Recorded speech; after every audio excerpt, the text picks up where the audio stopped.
រីថ្ងៃទីវាម្ដាយវីដេអូនេះរៀងក្រោយគេបន្តិចតែសង្ឃឹមថាយ៉ាងណាបងប្អូននឹងយល់អំពីអ្វីដែលខ្ញុំចង់ចែករំលែក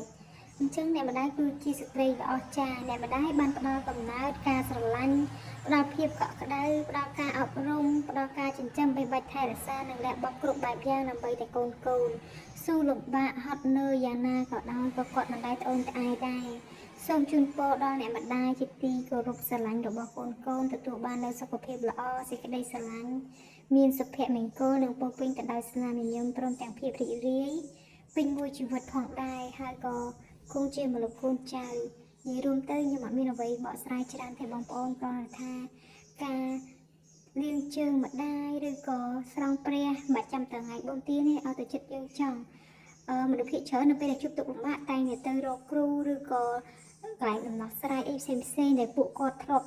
ធ្វើអីអញ្ចឹងណាសំខាន់ឲ្យតែរសាយចិត្តសម្រាប់ខ្ញុំវិញឲ្យមានទុក្ខលំបាកគឺតែងតែនឹកដល់ម្ដាយជាពិសេសគឺ